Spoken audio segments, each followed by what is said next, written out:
El 25 de febrero de 2017, José Yactayo salió para encontrarse con una persona a la que había conocido pocos días antes. Nada hacía pensar que aquella reunión sería la última.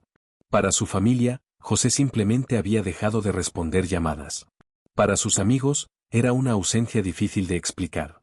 Mientras todos intentaban averiguar dónde estaba, alguien hacía todo lo posible para que la verdad nunca saliera a la luz. Durante los días siguientes, el teléfono de José continuó enviando mensajes. Eso hizo creer, por un momento, que seguía con vida. Pero, al mismo tiempo, cámaras de seguridad registraban movimientos que nadie relacionaba todavía con su desaparición. Una maleta. Un recorrido por distintos puntos de Lima. Y una serie de decisiones que, con el paso de la investigación, adquirirían un significado completamente diferente. Lo que parecía ser una desaparición sin pistas terminó convirtiéndose en una de las investigaciones criminales más complejas y mediáticas del Perú. A través de registros telefónicos, imágenes de videovigilancia, pericias forenses y una reconstrucción minuciosa de los hechos, las autoridades lograron establecer qué ocurrió después de aquel encuentro. Sin embargo, incluso cuando el caso llegó a los tribunales y hubo una condena, una pregunta continuó sin una respuesta definitiva. ¿Qué llevó realmente al responsable a cometer el crimen? Esta es la historia de José Yactayo. Una investigación donde la verdad no apareció de inmediato.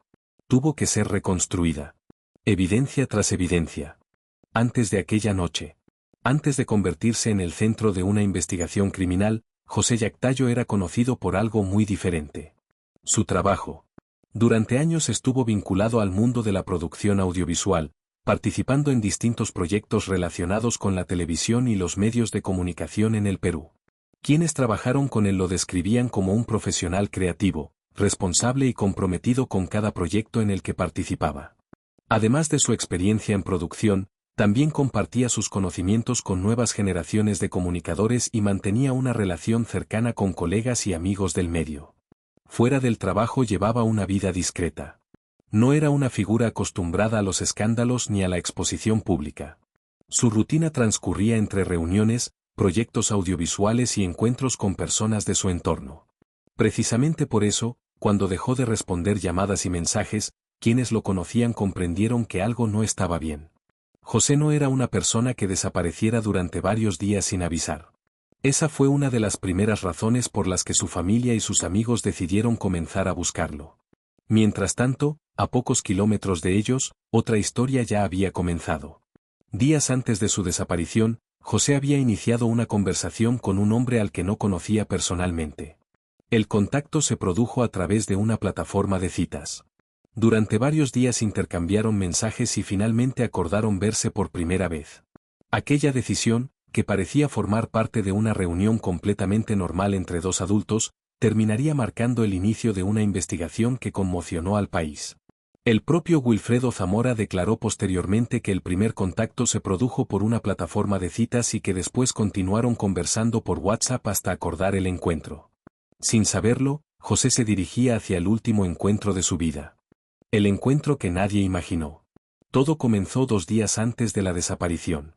Según la declaración que años después ofrecería Wilfredo Zamora durante la investigación, el primer contacto entre ambos se produjo el 23 de febrero de 2017 a través de una plataforma de citas para hombres. Zamora explicó que observó que alguien había visitado su perfil. Por curiosidad, ingresó al perfil de esa persona y decidió iniciar una conversación. Después de intercambiar algunos mensajes, ambos continuaron hablando por WhatsApp y acordaron conocerse personalmente. Durante los días siguientes mantuvieron contacto de manera normal. Nada de lo que se conoce públicamente permite afirmar que existiera algún conflicto previo entre ellos. Finalmente, acordaron reunirse el sábado 25 de febrero en el departamento de Wilfredo Zamora, ubicado en el distrito limeño de Breña. Hasta ese momento, todo parecía responder a un encuentro privado entre dos personas adultas que apenas se estaban conociendo. Nadie podía imaginar que esa reunión terminaría convirtiéndose en el último registro conocido de José con vida. Años después, la reconstrucción realizada por los investigadores permitiría establecer que aquella noche sería el punto de partida de una compleja investigación criminal. Sin embargo, en ese momento nadie conocía lo que ocurría dentro del departamento. No existían testigos directos. No había cámaras en el interior. Y la única versión sobre lo sucedido durante esas horas provendría, inicialmente, de las declaraciones del propio Wilfredo Zamora. Por esa razón, comprender qué ocurrió aquella noche exigiría mucho más que una confesión. Sería necesario reconstruir cada movimiento, cada comunicación, cada evidencia. Porque sólo así los investigadores lograrían separar las declaraciones de los hechos que realmente podían demostrarse. Y esa reconstrucción comenzaría con las horas compartidas dentro de aquel departamento. La última noche. La noche del 25 de febrero de 2017, José Yactayo llegó al departamento de Wilfredo Zamora, ubicado en el distrito de Breña. De acuerdo con la declaración que Zamora ofrecería posteriormente durante la investigación, ambos conversaron durante varias horas mientras compartían bebidas alcohólicas. Hasta ese momento, nada de lo conocido permitía anticipar el desenlace de aquella reunión. Sin embargo, años después, durante la reconstrucción del caso, Zamora incorporó un dato que no había formado parte de sus primeras versiones. Declaró que, en un momento de la noche, decidió colocar varias gotas de un medicamento conocido comercialmente como Ribotril en la bebida de José, sin que éste lo advirtiera. Según su propia versión, lo hizo con la intención de acelerar el encuentro íntimo entre ambos. Esa declaración se convirtió en un elemento de interés para los investigadores. Sin embargo, como ocurre en cualquier proceso penal, una manifestación del investigado no constituye por sí sola un hecho probado. Por esa razón, la Fiscalía y los peritos analizaron esa versión junto con el resto de la evidencia reunida durante la investigación. A partir de ese momento, las versiones comenzaron a cambiar. En una etapa inicial de las diligencias, Zamora había ofrecido una explicación distinta sobre lo ocurrido. Posteriormente modificó parte de su relato y sostuvo que, tras salir del baño, encontró a José inconsciente sobre el sofá y que no comprendía qué había sucedido. Aquellas diferencias llamaron la atención de los investigadores. Porque cada nueva declaración debía ser contrastada con las pericias forenses, los registros técnicos y el resto de las pruebas obtenidas durante el caso. Y precisamente esa comparación entre las distintas versiones y la evidencia sería una de las claves para reconstruir lo ocurrido dentro del departamento. Mientras la investigación apenas comenzaba, nadie fuera de ese lugar sabía que José ya no volvería a comunicarse con su familia. La desaparición. Cuando terminó aquella noche, nadie imaginaba que José Yactayo ya no volvería a ser visto con vida. Para su familia y sus amigos, todo comenzó como una preocupación difícil de explicar. Las llamadas ya no eran respondidas. Los mensajes permanecían sin contestar. Y el paso de las horas comenzó a transformar la incertidumbre en angustia. Quienes conocían a José coincidían en algo. Aquella conducta no era habitual en él. No acostumbraba desaparecer durante varios días sin avisar a las personas más cercanas. Mientras su entorno intentaba localizarlo, dentro del departamento de Breña ocurría algo completamente distinto. Según la reconstrucción realizada posteriormente por la investigación, Wilfredo Zamora no se comunicó con las autoridades. Tampoco informó a familiares o amigos sobre lo ocurrido. En cambio, de acuerdo con su propia declaración, comenzó a buscar información relacionada con las posibles consecuencias legales de la muerte de una persona y a pensar en cómo evitar ser vinculado con los hechos.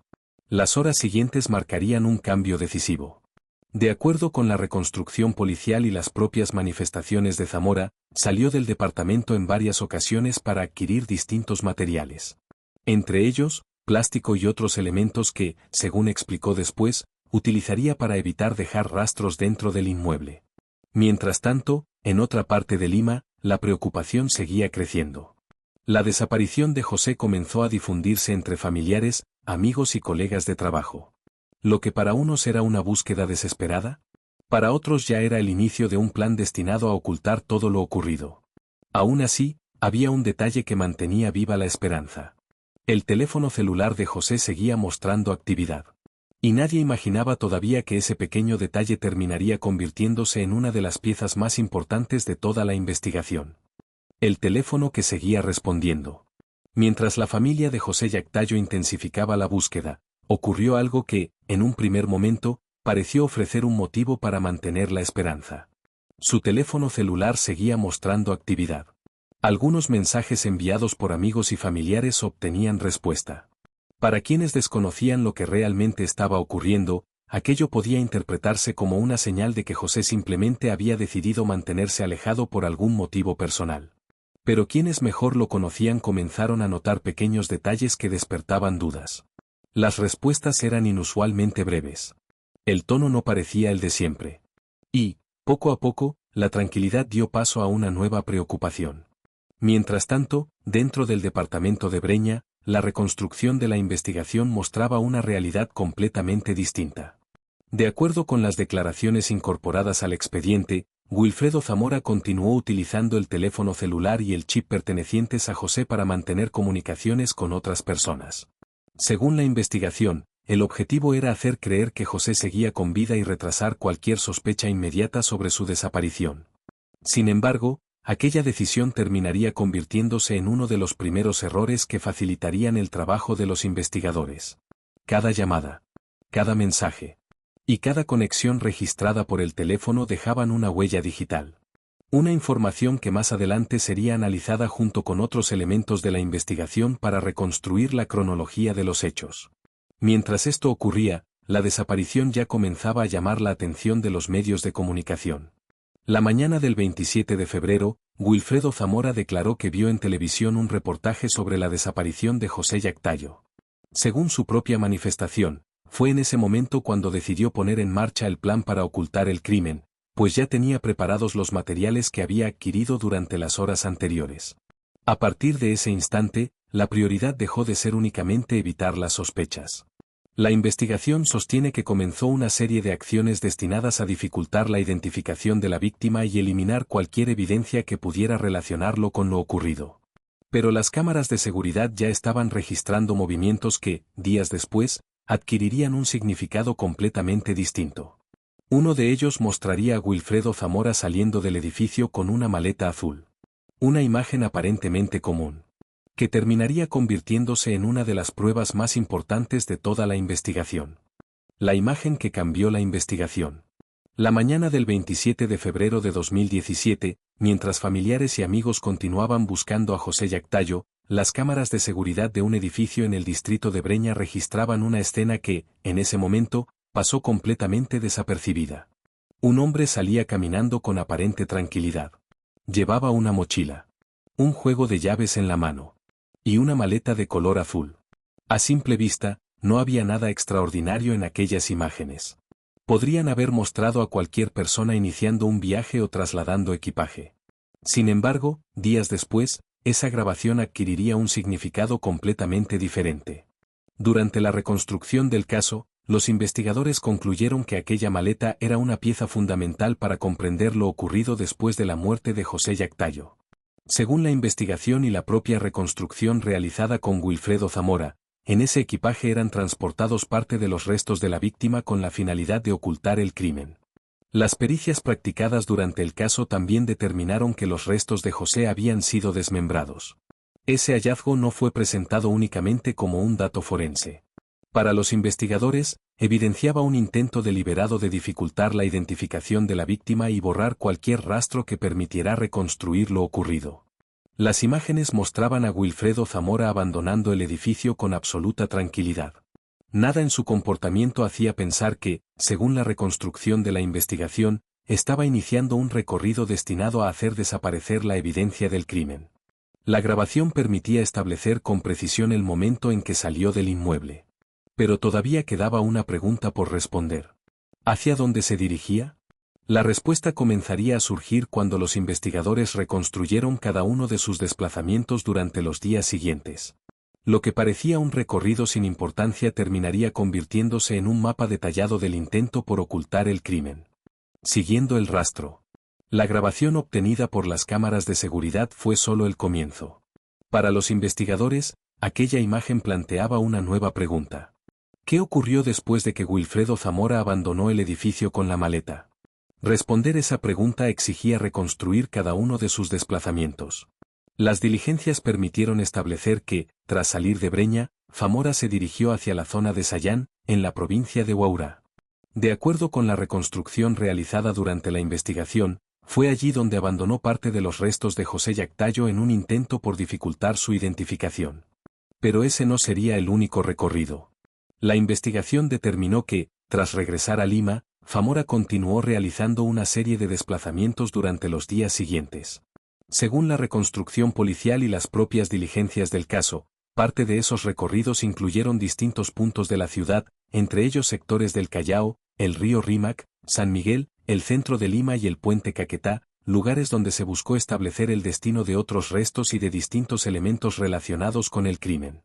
Los investigadores también reconstruyeron otras acciones que habrían tenido como objetivo eliminar evidencia.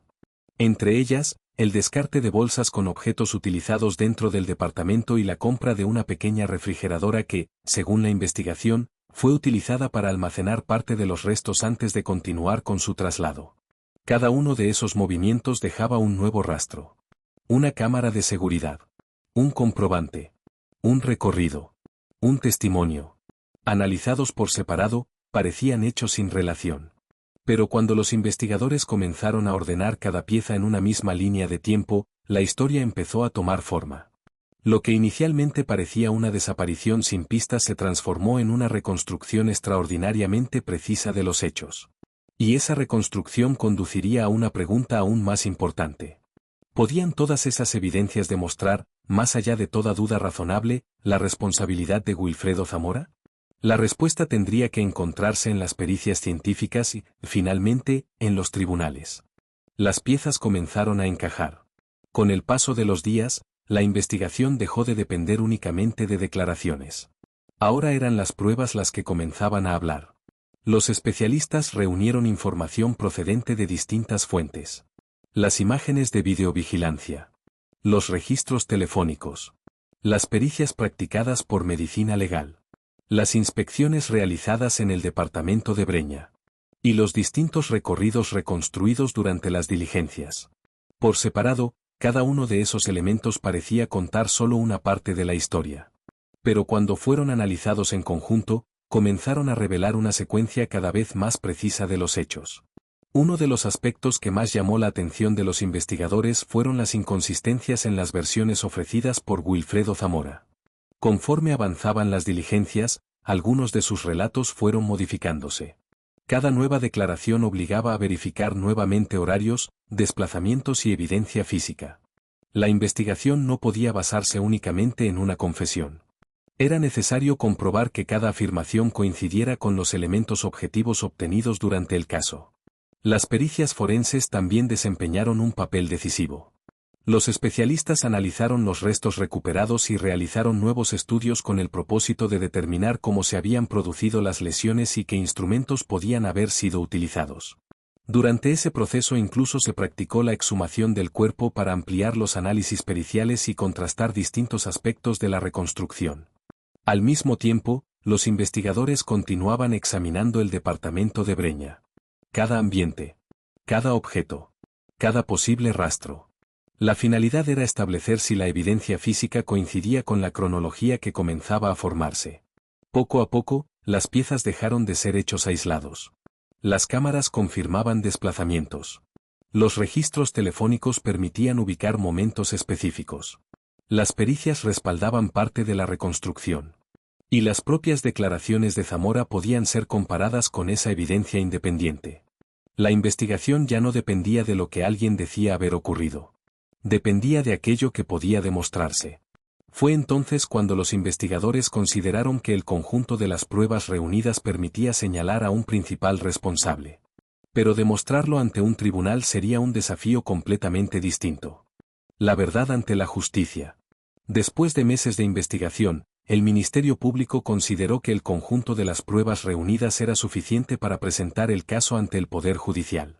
A partir de ese momento, la investigación policial dio paso al proceso judicial. Todo aquello que los investigadores habían reconstruido tendría que ser analizado públicamente por un tribunal. Durante el juicio, la Fiscalía presentó una reconstrucción cronológica de los hechos sustentada en distintos elementos de prueba. Entre ellos se encontraban las pericias forenses, los registros de comunicaciones, las imágenes de videovigilancia, las inspecciones realizadas durante la investigación y las propias declaraciones brindadas por Wilfredo Zamora en diferentes momentos del proceso. La defensa, por su parte, cuestionó parte de esa reconstrucción y sostuvo una versión distinta sobre lo ocurrido dentro del departamento de Breña. Como ocurre en cualquier proceso penal, correspondía al tribunal valorar todas las pruebas, contrastar las distintas versiones y determinar cuáles se encontraban respaldadas por evidencia objetiva. Uno de los aspectos que el juicio puso de manifiesto fue que las declaraciones de Wilfredo Zamora habían cambiado con el tiempo. En diferentes etapas de la investigación ofreció explicaciones distintas sobre lo ocurrido aquella noche. Precisamente por esa razón, el tribunal no basó su decisión en una confesión aislada. La sentencia se apoyó en la valoración conjunta de todas las pruebas incorporadas al proceso. Después de analizar el expediente, el Poder Judicial concluyó que existían elementos suficientes para establecer la responsabilidad penal de Wilfredo Zamora Carrión por la muerte de José Yactayo. La sentencia también tomó en consideración las acciones realizadas posteriormente para ocultar el crimen, entre ellas el traslado y abandono de los restos en distintos lugares, hechos que habían sido reconstruidos durante la investigación y respaldados por diversos medios de prueba. Con la confirmación de la condena en instancias posteriores, el caso quedó resuelto desde el punto de vista judicial. Sin embargo, aunque el tribunal había logrado responder quién era el responsable y cómo se habían desarrollado los hechos, todavía permanecía una pregunta que la propia investigación nunca consiguió esclarecer por completo. ¿Por qué ocurrió realmente el crimen? El motivo que nunca pudo explicarse. Con la sentencia firme, el caso de José Yactayo quedó resuelto desde el punto de vista judicial. La investigación permitió establecer quién fue responsable de su muerte. También reconstruyó, con un alto nivel de detalle, las acciones realizadas posteriormente para intentar ocultar el crimen. Sin embargo, existía una pregunta que permanecía abierta. ¿Qué motivó realmente a Wilfredo Zamora? A lo largo de la investigación, Zamora ofreció distintas versiones sobre lo ocurrido aquella noche. En diferentes momentos modificó parte de su relato. Reconoció algunas acciones. Negó otras. Y ofreció explicaciones que fueron contrastadas por la Fiscalía con el resto de la evidencia reunida durante el proceso. El tribunal logró determinar su responsabilidad penal. Pero establecer con absoluta certeza qué ocurrió en cada instante dentro del departamento de Breña y cuál fue el motivo exacto que desencadenó el crimen era una cuestión distinta. Las pruebas permitieron reconstruir la secuencia de los hechos. Las cámaras de seguridad mostraron parte de los desplazamientos posteriores. Los registros telefónicos ayudaron a ordenar la cronología. Las pericias forenses respaldaron aspectos fundamentales de la investigación. Pero ninguna de esas evidencias podía responder por sí sola una pregunta profundamente humana. ¿Por qué? Con el paso de los años se han formulado distintas interpretaciones sobre el posible móvil. Algunas surgieron durante la investigación policial. Otras aparecieron en medios de comunicación y debates públicos. Sin embargo, es importante distinguir entre una hipótesis y un hecho probado. La sentencia estableció responsabilidades penales. No estableció un motivo plenamente acreditado que explicara por qué Wilfredo Zamora decidió actuar de esa manera. Quizá esa sea una de las razones por las que el caso continúa despertando interés. Porque la justicia consiguió responder quién. Consiguió responder cómo. Pero el por qué permanece, en parte, dentro de la única persona que conoció exactamente lo que ocurrió aquella noche. Y esa respuesta, hasta hoy, nunca ha sido explicada de forma plenamente convincente. Más allá de la sentencia. La sentencia puso fin al proceso judicial. Después de meses de investigación, cientos de diligencias y un juicio en el que se analizaron pericias, registros, declaraciones y evidencia técnica, la justicia logró reconstruir una de las investigaciones criminales más complejas ocurridas en el Perú durante los últimos años. Pero ninguna resolución judicial puede devolver una vida. Detrás de cada expediente existe una persona. Una familia. Amigos. Compañeros de trabajo. Y proyectos que quedaron inconclusos. Antes de convertirse en el centro de una investigación nacional, José Yactayo era un profesional dedicado al mundo audiovisual. Quienes lo conocieron lo recuerdan como una persona tranquila, comprometida con su trabajo y siempre dispuesta a colaborar con quienes compartían proyectos junto a él. En el reportaje que analizamos, incluso al final, sus amigos lo describen simplemente como una muy buena persona, una frase breve que resume cómo era recordado por quienes convivieron con él. Su caso también dejó una enseñanza para la investigación criminal en el Perú. Demostró la importancia que tienen las herramientas modernas de investigación. Las cámaras de seguridad. Los registros de comunicaciones. Las pericias forenses. Y la reconstrucción cronológica de los hechos. Ninguna de esas pruebas, por sí sola, resolvió el caso. Fue la suma de todas ellas la que permitió descubrir la verdad. Quizá esa sea la mayor enseñanza que deja esta historia. La verdad rara vez aparece de un solo golpe. Se construye a partir de pequeños detalles que, vistos de manera aislada, parecen insignificantes. Una llamada, una cámara, un mensaje, una declaración, un recorrido. Piezas que, unidas con paciencia y rigor, permitieron responder preguntas que durante varios días parecían imposibles de resolver. Hoy, años después de aquellos acontecimientos, el nombre de José Yactayo continúa siendo recordado. No solo por la tragedia que marcó el final de su vida, sino también porque su caso demostró el valor de una investigación basada en evidencia. Y recordó que, detrás de cada expediente, siempre existe una historia humana que merece ser contada con respeto. Gracias por acompañarnos en este documental. Nos vemos en la próxima investigación.